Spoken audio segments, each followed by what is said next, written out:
여러분 잘 이겨내고 계시죠? 제가 직접 얼굴을 뵙지는 못하지만 아무리 더워도, 아무리 코로나 4단계가 2주가 연장이 되어도 주님은 저와 여러분 지켜주시고 함께 하시는 줄 믿습니다. 2주간이 연장됐다는 뉴스를 들으면서 지난 한 주간 믿음에 대해서 다시 한번 주님께서 생각하게 하셨어요. 너희에게 있는 진정한 믿음이 무엇이냐? 그러면서 이런 질문을 주십니다.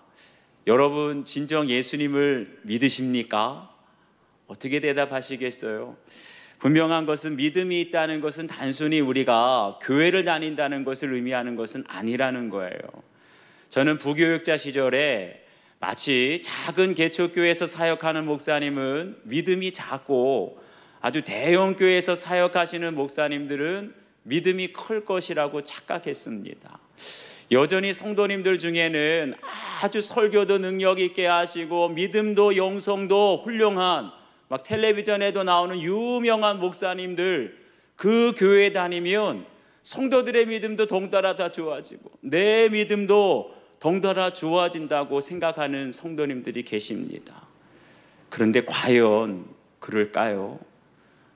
제자들은 예수님과 함께 다니시면서 예수님께서 병든 자들을 다 고쳐주시고 귀신을 쫓아내시고 그런 역사를 곁에서 보면서 제자들의 마음속에 나도 이제는 얼마든지 예수님처럼 병든 자 고쳐줄 수 있겠다, 귀신을 쫓아낼 수 있겠다, 그렇게 생각을 했습니다. 그런데 오늘 말씀을 보면 예수님께서 산 위에 올라가시고 부재 중일 때 간질로 고생하는 아이의 아버지가 제자들에게 나와서 우리 아들을 고쳐달라고. 그런데 아무리 해도 안 되는 거예요. 결국 못 고쳤습니다. 예수님과 함께 있을 동안에는 제자들도 예수님 하시는 거 다 할 줄 알았어요. 그런데 막상 예수님이 안 계시고 제자들만 있으니까 아무것도 할 수 없다는 걸 그때야 깨달은 거예요. 이게 바로 제자들의 믿음의 현주소였습니다. 주님께서는 이 코로나 상황 속에서 4단계 상황 속에서 저희들에게 주시는 메시지가 있다고 생각합니다. 지금까지 나름대로 나는 믿음이 좋다, 그래도 나 정도면 믿음이 있는 거지, 그렇게 우리가 생각을 해왔는데 이 코로나 상황 속에서 우리의 믿음의 현주소가 다 드러났어요. 내 믿음이 진짜 믿음인지 그냥 무늬만 믿음, 가짜 믿음인지 다 드러나게 되었다는 거예요. 그러면서 다른 사람은 다 되는데 왜 나는 안 되고 우리 가정은 왜 안 될까? 이런 질문이 나오지 않습니까?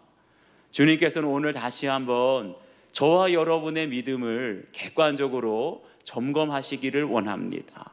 주시는 말씀을 통해서 너희 믿음이 작은 까닭이니라 라는 제목으로 우리 함께 은혜를 나누겠습니다. 첫 번째는 꿇어 엎드리는 믿음입니다.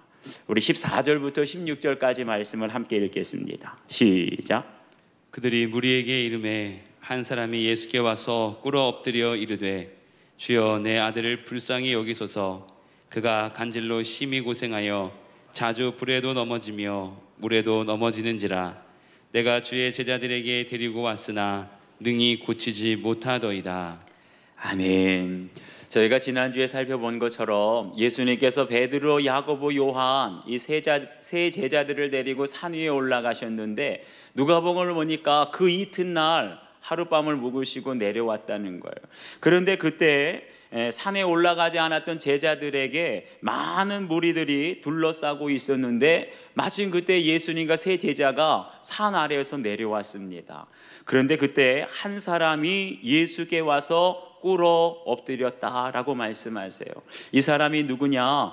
바로 그의 아들은 간질 환자였는데 그가 예수님 앞에 꿇어 엎드려 간구하기를 주여 내 아들을 불쌍히 여기소서. 그가 간질로 심히 고생하여 자주 불에도 넘어지며 물에도 넘어지는지라.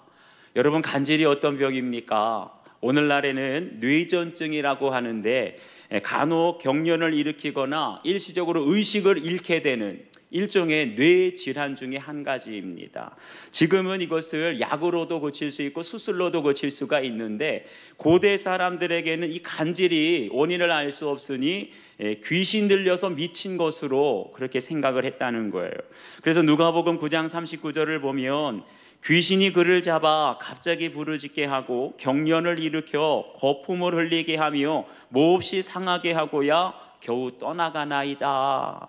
여러분 생각해 보세요. 만약에 우리 가정의 자녀들 중에 이렇게 귀신 들려서 자기의 의지와는 상관이 없이 이렇게 고통을 당하는 모습을 본다면 그 부모의 마음이 정말 찢어질 듯 고통을 당하지 않겠습니까? 부모만 아는 거예요. 그러니까 어떤 부모라도 그 아이를 고칠 수만 있다면 돈이 문제겠어요? 체면이나 자존심을 차리겠습니까? 어떻게 해서든지 그 아이를 고치려고 할 거예요. 하나밖에 없는 외아들이 죽게 생겼는데 더 이상 무엇이 부끄럽겠습니까? 그러니까 그 아버지가 예수님 앞에 꿇어 엎드려 내 아들을 불쌍히 여기소서라고 간구하고 있는 거예요. 그런데 많은 부모들은 자녀들의 문제를 두 눈으로 보고 있으면서도 그걸 심각하게 보려고 하지 않습니다. 그러면서 아이고 이러다가 말겠지, 부모에게도 문제가 없으니까 이 아이에게도 문제가 없을 거야, 그러면서 자녀들은 점점 죽어가는데 괜찮겠지 하니까 주님 앞에 꿇어 엎드릴 생각을 하지 않습니다. 여러분, 진정한 믿음이 뭘까요?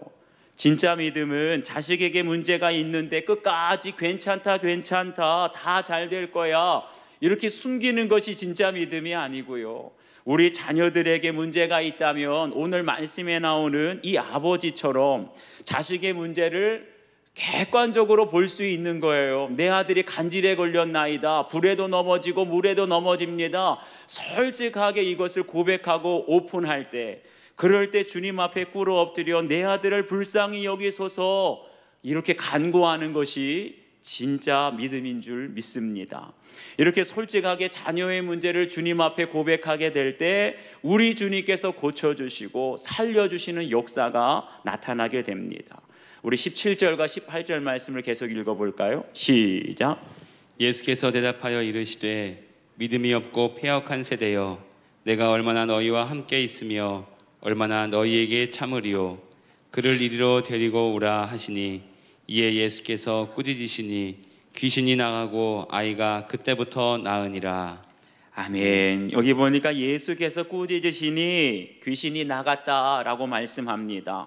우리의 자녀들이 귀신에 들린 것처럼 정말 미친 것처럼 그렇게 행동을 하는데도 왜 부모들은 그 모습을 보고도 고칠 수가 없을까요? 그건 다른 게 아니에요. 하나밖에 없는 아들, 딸을 언제나 오냐 하면서 다 받아주니까 귀신에 들린 것처럼 미친 것처럼 행동을 해도 고칠 수가 없는 겁니다. 그러니까 애지중지 귀하게 자란 아들, 딸은요, 나중에는 어떻게 돼요? 누구의 말도 들으려고 하지 않아요. 오냐 애지중지 떠받들게 되니까 나중에는 누구의 말도 들지 않고 결국은 불에도 넘어지고 물에도 넘어지고, 그러니까 가지 말아야 될 곳에서 넘어지는 사고와 하지 말아야 될 것을 하게 되는 사고를 치게 된다는 거예요.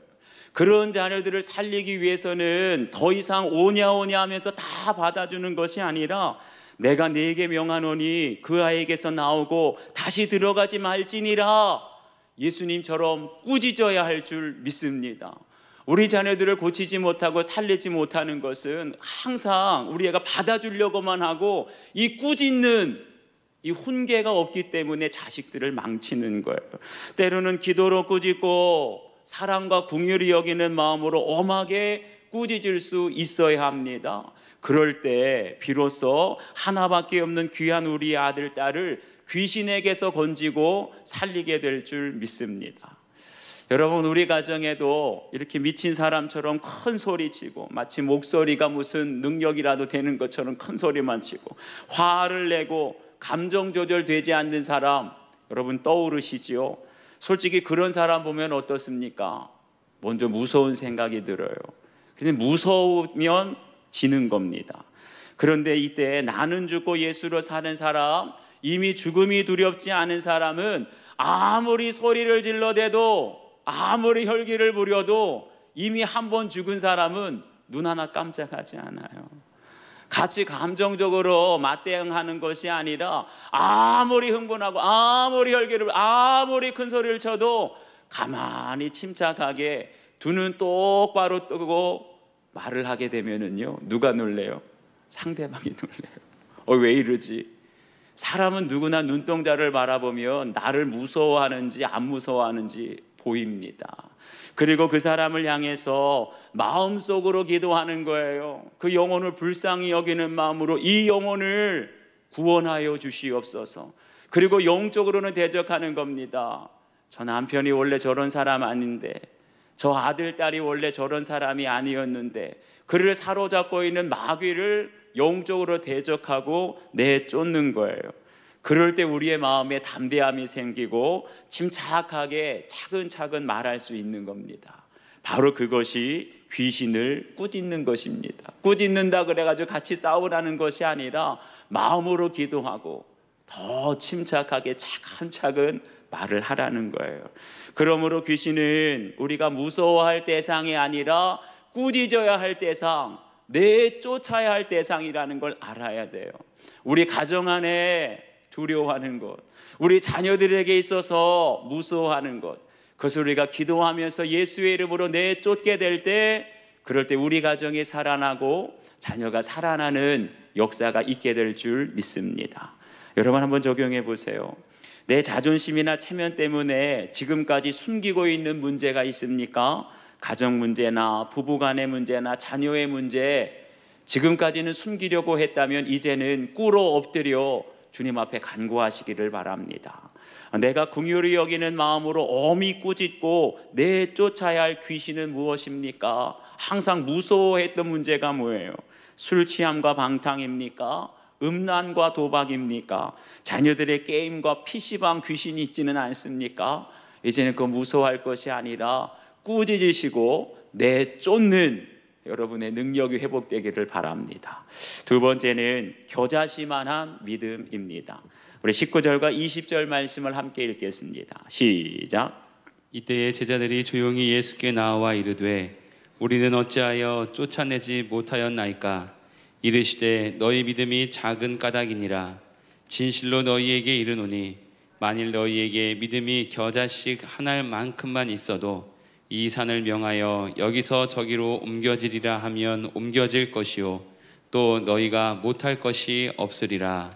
아멘. 여기 보니까 제자들이 그 모습을 보고 뭐라고 합니까? 우리는 어찌하여 쫓아내지 못하였나이까? 여러분, 이 질문의 밑바닥 속에 있는 감정은 뭐죠? 가만 보니까 이런 거예요.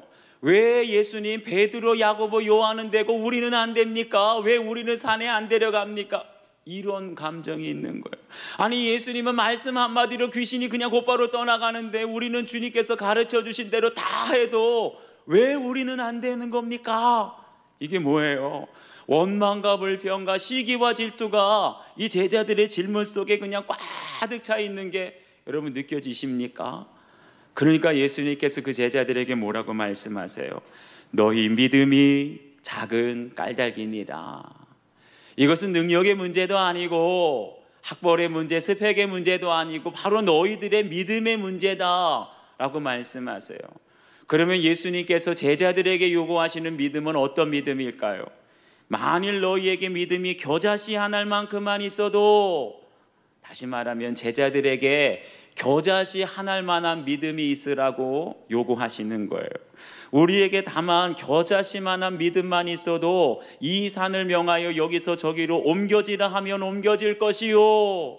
한마디로 말하면 뭡니까? 얘들아, 너희에게 겨자씨만한 믿음조차도 없구나 라고 말씀하시는 겁니다. 사랑하는 여러분, 예수님께서 말씀하시는 겨자씨만한 믿음이 어떤 믿음일까요? 많은 사람은 겨자씨 하니까 이걸 크기로만 생각을 하는데 오해예요. 여기서 겨자씨는 크기에 대해서 말씀하시는 것이 아니라 겨자씨 안에 있는 생명력에 대해서 말씀하시는 겁니다. 비록 겨자씨가 눈으로 겉으로 보기에는 작고 보잘것없어 보여도 그 안에 생명이 있으면 땅에 떨어져 싹이 나고 열매를 맺게 될 것이다. 그걸 말씀하시는 거예요. 다시 말하면 겨자씨만한 믿음은 우리 안에 생명이 있는 믿음, 살아있는 믿음을 주님께서 강조하시는 겁니다. 예전에 시베리아 동토층이 녹으면서 거기에서 다람쥐굴이 발견이 되었는데요, 그 안에서 과학자들이 다수의 씨앗을 발견했다고 합니다. 그런데 그 씨앗들을 탄소 연대 측정법으로 확인해 본 결과 무려 3만 년 전의 씨앗으로 밝혀졌어요. 놀라운 것은 과학자들이 그것을 어떻게 과학 처리를 하고 땅에 심었는데 3만 년이나 된 씨앗에서 싹이 나더라는, 자라더라는 거예요. 이게 무엇을 의미합니까? 아무리 오래됐어도, 아무리 작고 보잘것이 없어도 생명이 있으면 반드시 자라게 된다는 거예요.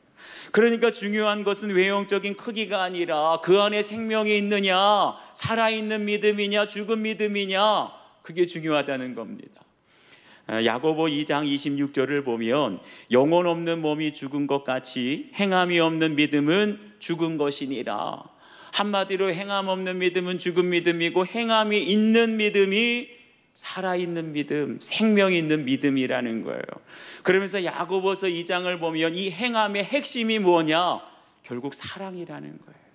사랑이 없는 믿음은 아무리 우리가 믿는다 하더라도 사랑이 없으면 그건 죽은 믿음이라는 거예요. 그러니까 겨자씨만한 믿음은 무엇입니까? 겉으로 보여지는 크기, 그것이 뭐 신앙의 연수가 오래되고 봉사를 많이 하고 직분이 있고 없고 그런 크기가 중요한 것이 아니라 그 안에 예수 생명이 있느냐, 진정한 사랑이 있느냐, 이것을 우리에게 묻고 있는 거예요. 여러분, 사랑이 뭘까요? 사랑한다는 것은 그 안에 미워하는 사람, 미워하는 감정이 없어지는 것입니다. 나에게 가시 같은 사람, 나에게 재정적인 재물의 큰 손해 피해를 입힌 사람, 무시하고 상처 주는 사람, 이렇게 나를 미워하는 사람, 여러분 미워하지 않고 사랑할 수 있겠습니까? 원수도 사랑하라고 하니까 어떻게 해서든지 사랑하려고 노력하는데, 여러분 그게 노력으로 돼요? 미워하는 사람을 노력한다고 사랑하게 됩니까? 아무리 노력해도 여러분 실패할 수밖에 없는 겁니다. 그런데 나를 미워하고 내 안에 정말 죽도록 미워하는 사람, 그 사람에 대해서 나는 죽었습니다, 나는 죽었습니다, 이 고백하게 될 때 미워하는 감정이 사라지게 될 줄 믿습니다. 어떤 장로님이 한 번은 돈을 떼먹고 도망간 사람이 있었대요. 그런데 정말 그 사람에게 그 너무나 많은 재물의 피해를 입어서 정말 그 사람을 만나야 되겠다, 찾아야 되겠다, 너무나 마음에 분한 마음이 올라왔는데 하루는 그렇게 만나고 싶은 사람을 만났어요. 그런데 그 사람이 그만 만났는데 잘못했다고 싹싹 사과를 하는 것이 아니라 오히려 너무나 당당하게 나는 잘못한 게 없다, 그러니까 분이 내서 이분이 눈에 보이는 식칼로 훅 죽였다는 거예요. 그냥 마음으로만 미워하는 마음이 있었는데 정말 자기도 모르게 칼로 죽이고 너무나 후회가 돼가지고 깜짝 놀라서 어찌할 바를 모르고 울고 있는데 깨보니까 꿈이었어요. 그 자리에서 그분이 무릎을 꿇고 하나님 앞에 통곡하면서 회개했다는 겁니다. 주님, 제가 마음으로 그 사람을 미워하고 살인한 죄인입니다. 이 죄인을 용서하여 주시옵소서. 나는 죽었습니다. 주님 앞에 십자가에서 주님과 함께 죽었습니다. 이 고백을 하게 되니까 미워하는 감정이 싹 사라지더래요. 여러분, 노력해가지고 우리가 죽도록 미워하는 사람, 나에게 상처 주고 아픔 준 사람, 큰 손해를 피해를 입힌 사람 사랑할 수가 없는 거예요. 그런데 그 사람에 대해서 나는 죽었습니다, 나는 죽었습니다, 이 고백하게 될 때 미운 감정이 싹 사라지게 될 줄 믿습니다. 기적 같은 일 아니겠어요? 그럴 때 비로소 사랑하게 된다는 거예요. 그런데 이렇게 원수 같은 사람, 미워하는 사람을 사랑하게 될 때 어떤 일이 일어나게 되느냐? 산이 옮겨지는 역사가 일어나게 되는 줄 믿습니다. 여기서 사는 내 힘과 능력으로 도저히 해결할 수 없는 문제를 가리키는 거예요. 아무리 해도 변하지 않는 남편, 시간이 지나도 진전되지 않는 부부관계, 누구의 말도 듣지 않는 고집불통 우리의 자녀들이 산일 수 있습니다. 그런데 오늘 말씀을 보세요. 오늘 말씀에 너희가 그 산을 옮겨라, 남편을 바꿔라, 부부관계를 바꿔라, 자녀를 고쳐라, 이렇게 말씀하지 않으세요. 말씀을 자세히 보게 되면 우리에게 산을 옮기라 하는 것이 아니라 우리가 할 일은 이 산을 향하여 여기에서 저기로 옮겨지라 하라. 이게 뭘까요? 말로만 하라는 거예요. 기도만 하라는 거예요. 주의 말씀을 의지하며 선포하라는 겁니다. 그러면 이 산을 내 힘으로 능력으로 해결할 수 없는 산을 누가 옮깁니까? 사랑하는 여러분, 우리에겐 그 능력이 없어요. 우리의 인생에, 우리의 가정에 산을 옮길 능력은 오직 하나님께만 있는 줄 믿습니다. 내가 할 일은 산을 옮기는 것이 아니라 다만 내 안에 겨자씨만한 믿음, 다만 내 안에 살아있는 믿음, 원수를 사랑하고 용서하고 나에게 가시 같은 사람, 내가 정말 죽도록 미워하는 나에게 큰 피해를 입힌 그 사람을 용서하고 사랑으로 기도하고 있느냐, 이 믿음이 있느냐는 거예요.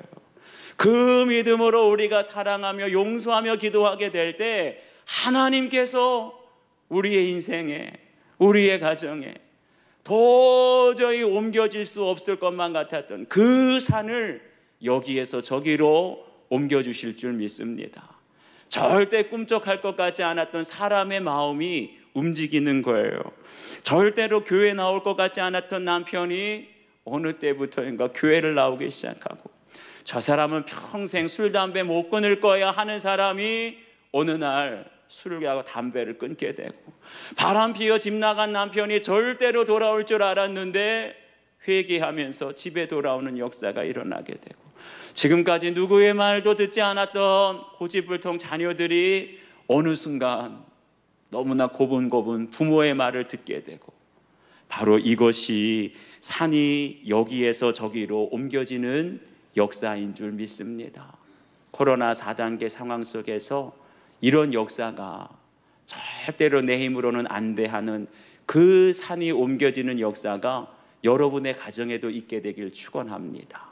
한번 여러분 적용해 보세요. 겨자씨만한 믿음을 갖기 위해 사랑하고 용서해야 할 사람은 누구입니까? 아직도 미워하는 사람이 있나요? 한번 적용해 보세요. 나에게 혹은 우리 가정에 옮겨져야 할 산과 같은 문제는 무엇인지, 왜 오랫도록 기도했는데 그 산이 옮겨지지 않았는지 오늘 말씀을 통해서 여러분 깨닫고 적용할 수 있게 되길 바랍니다. 마지막 세 번째는 믿음에 합당한 삶입니다. 우리 24절을 함께 읽겠습니다. 시작. 가버나움에 이르니 반세계를 받는 자들이 베드로에게 나와 이르되 너의 선생은 반세계를 내지 아니하느냐. 아멘. 여기에 보니 가버나움에 이르니 반세계를 받는 자들이 베드로에게 나왔다 그랬어요. 이 반세계를 받는 자들은 어떤 사람들이냐? 그 당시 예루살렘 성전의 보수와 유지를 위해서 성전세를 받던 사람들을 의미합니다. 출애굽기 30장 13절 14절을 보면 무릇 계수 중에 드는 자마다 성소의 세겔로 반세겔을 낼지니 한 세겔은 20게라라. 그 반세겔을 여호와께 드릴지며 계수 중에 드는 모든 자 곧 20살 이상 된 자가 여호와께 드리되. 한마디로 뭐예요? 20살 이상 된 유대인 모든 남자들은 의무적으로 매년 반세겔씩 성전세를 반드시 내야 했다는 거예요. 그런데 이 성전세를 걷는 사람이 베드로에게 다가와서 뭐라 합니까? 너의 선생은 반세겔을 내지 아니하느냐? 여러분, 이 말투가 어땠을 것 같으세요? 이게 정말 정중하게 예를 갖춰 하는 말투처럼 들립니까? 그렇진 않은 것. 야, 다른 사람도 안 내는데 그렇게 기적을 나타내고 막 귀신을 쫓아내는 네 선생은 안 내냐? 아주 비꼬는 투로, 빈정거리는 투로 시비를 거는 말투처럼 들리지 않습니까? 그러니까 베드로가 내신다 하고 짧게 대답하고는 예수님 계신 집으로 들어옵니다. 여러분, 우리도 마찬가지예요. 우리도 은혜 많이 받게 되고 신령한 영적 체험하게 되면 반드시 시비를 걸고 비꼬는 사람이 꼭 우리 주변에 있어요. 베드로가 아무리 변화산에서 영광스러운 주님의 모습을 보고 간질병 아이에게서 귀신이 떠나가는 그런 역사를 보더라도 돌아오게 되면 예수님과 베드로 앞에 기다리고 있는 건 뭐예요? 반세겔 달라, 성전세 내라 하는 이 현실적인 책임이 기다리고 있다는 거예요. 우리가 교회에서 부흥회 하면서 예배를 통해서 아무리 은혜를 받고 눈물 콧물 흘리는 은혜를, 신령한 은혜를 받아도 집에 돌아가면 뭐가 기다리고 있어요?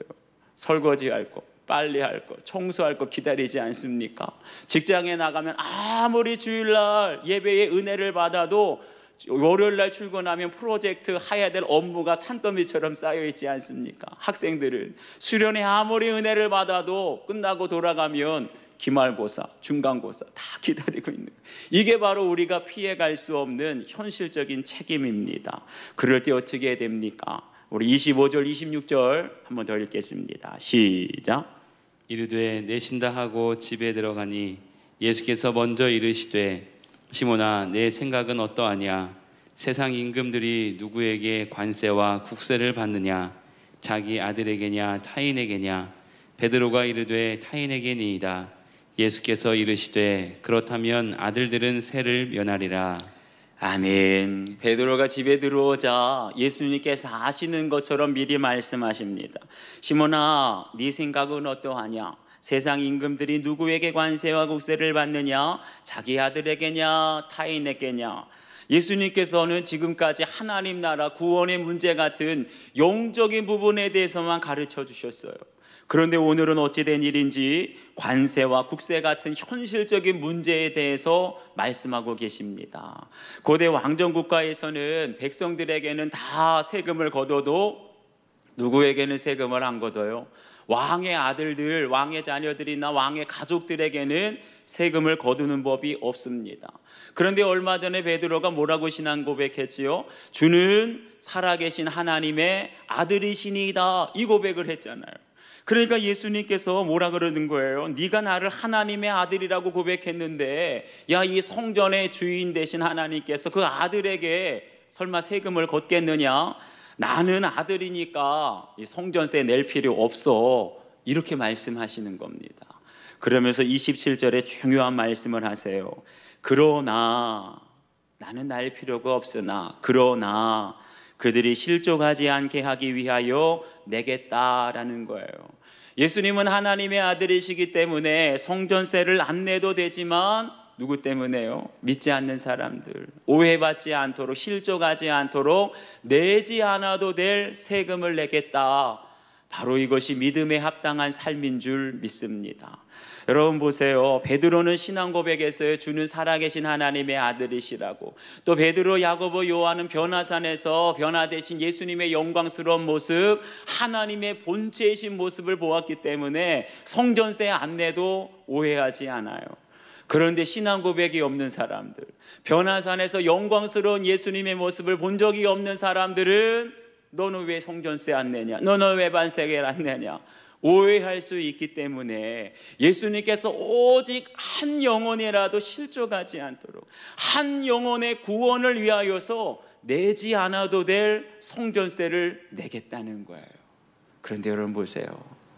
비록 내가 내지 않아도 될 그런 성전세이지만 오직 영혼 구원을 위하여서 내가 말씀대로 순종하게 될 때, 성전세를 내게 될 때 하나님은 기적과 같은 방법으로 물고기 입에서 한 세계를 꼭 필요한, 베드로와 예수님 목까지 꼭 필요한 만큼 하나님이 채워주시는 줄 믿습니다. 여러분, 오늘날 코로나 고리 4단계 많은 불편과 어려움이 있지요. 그렇지만 이때에도 저와 여러분에게 하나님은 믿음에 합당한 삶을 요구하십니다. 어쩌면 법적으로 우리가 꼭 이렇게까지는 안 해도 될지 몰라요. 그런데 왜 그래요? 불신자들이 실족하지 않도록, 불신자들이 우리로 인하여서, 불신자들이 교회 때문에 실족하지 않도록 더 철저하게 우리가 말씀대로 순종하고 우리가 감당해야 할 성전세 한 세겔의 세계를 감당하게 될 때 누가 책임져 주세요? 하나님께서 이때에도 기적과 같은 방법으로 우리의 필요를 채워주실 줄 믿습니다. 가난에 대한 열등감 때문에 부동산 욕심을 부리다가 세금을 낸 후에 평안을 얻게 되었다는 한 성도님의 큐티인 간증입니다. 믿음의 가정에서 자랐지만 가난에 대한 열등감으로 세상 성공에 집착하여 불신 결혼을 했습니다. 이후에 부동산으로 돈을 벌고자 서울에 집이 있는데도 다른 지역의 미분양 집을 또 샀습니다. 그 뒤 남편의 직장이 세종시로 이전이 되어서 이미 집이 2채나 있었지만 세종시에 또 다른 집을 샀습니다. 3채나 됐어요. 사실 기존 2채의 집을 정리하고 사야 하는데 미분양 집을 2년 안에 판다는 조건부 대출을 받아 무리하게 집을 산 것입니다. 그러나 2년이 다 되어도 미분양 집은 팔리지 않았고 은행에서는 대출을 갚지 않으면 신용불량자가 된다고 하니 더욱 애가 타고 심신은 지쳐갔습니다. 그러다가 교회 공동체에서 서울에 있는 집은 왜 안 파세요? 라는 권면을 듣게 되자 서울 집만은 절대 포기하고 싶지 않은 제 욕심 때문에 그동안 몸과 마음이 병들어갔다는 것을 깨닫고 눈물로 회개했습니다. 그러니까 심신이 병든 것은 누구 때문이에요? 내 욕심 때문이었던 거예요. 그 뒤로 집 2채를 모두 내놓자 하나님은 서울 집을 일사천리로 좋은 가격에 팔리게 해주셔서 빚을 갚게 해주셨습니다. 기적 같은 은혜를 받았다는 거죠. 그런데 은혜도 잠시 양도소득세를 계산해 보니 제가 예상한 금액의 3배를 더 내야만 해서 또다시 육신의 자녀처럼 억울하다 생각이 들며 세무사를 알아볼까 갈등이 되었습니다. 보세요. 기적 같은 은혜 뒤에는 양도소득세, 현실적인 책임이 반드시 오게 된다는 거예요. 그 이후에 돈은 잠시 후면 사라집니다 라는 공동체의 권면을 듣고 물질을 내가 조금은 내려놓았다고 착각했던 저의 교만을 회개했습니다. 그 후 바로 세금을 납부하여 세상에 알 수 없는 평안을 누리게 되었습니다. 앞으로는 만물의 주인이신 하나님의 선한 청지기가 되어 하나님 나라를 위해 재물을 사용하는 겸손한 자가 되기를 기도합니다. 이분의 적용은요, 부동산 문제로 힘들어하는 지체에게 부동산으로 망할 뻔한 제 경험을 나누며 말씀으로 분별하도록 돕겠습니다. 여러분도 한번 마지막 적용해 보시기 바랍니다. 은혜를 받을 때마다 주위에서 시비를 걸어오는 사람이 있습니까? 너 송전세 안 내냐? 너 반세겔 안 내냐? 시비를 걸어오는 사람은 없습니까? 믿음에 합당한 삶을 살기 위하여 내가 마땅히 내야 할 세금, 내가 마땅히 감당해야 할 책임은 무엇인지 가정에서, 일터에서 혹은 교회에서 한번 여러분 적용해 보시기를 바랍니다. 기도하시겠습니다. 아버지 하나님, 코로나가 계속되는 상황 속에서 우리의 심신은 지쳐가는 것 같지만 주님께서는 오늘 저희들에게 묻습니다. 너희들에게 진짜 믿음이 있느냐, 가짜 믿음이 있느냐. 우리는 지금까지 나에게 믿음이 있노라 라고 생각했는데 이 코로나 비대면 시대 속에서 다시 한번 흔들립니다. 나에게 진짜 믿음이 있는지 아니면 믿음이 있는 척 했는지 오늘 말씀을 통하여서 다시 한번 내 안의 믿음을 점검하게 하시고 정말 믿음 위에 굳게 설 수 있는 우리 수인중앙교회 모든 성도들이 되게 하여 주시옵소서. 주님이 찾으시는 믿음은 겨자씨 한 알만한 믿음이라고 했습니다. 크기가 작은 믿음이 아니라 아무리 작게 보여도 그 안에 생명이 있느냐, 사랑이 있느냐라고 말씀하십니다. 왜 우리가 오랫동안 기도해도 우리 가정에 있는 산과 같은 문제가 해결되지 않습니까? 너에게 사랑의 행함이 없기 때문이다. 여전히 미워하는 사람이 있습니다. 죽도록 미워하는 사람이 여전히 내 안에 있습니다. 이제는 내가 그를 향하여 나는 죽었습니다, 십자가에서 주님과 함께 죽었습니다 할 때 이제는 미워하는 감정 없도록 노력하는 것이 아니라 감정 자체가 사라지게 하여 주시고 사랑으로 긍휼히 여기는 마음으로 기도하게 될 때 하나님께서 우리 가정에 산이 옮겨지는, 우리의 일터에 산이 옮겨지는 역사를 우리 모두가 보게 하여 주시옵소서. 더 이상 귀신의 역사를 두려워하고 무서워 피하기만 하는 것이 아니라 예수님처럼 영적인 권세로 꾸짖게 하여 주시고 내쫓게 하여 주시어서 참된 믿음으로 가정이 살아나고 자녀가 살아날 수 있도록 주님 도와 주시옵소서. 감사드리며 예수님의 이름으로 기도하옵나이다. 아멘.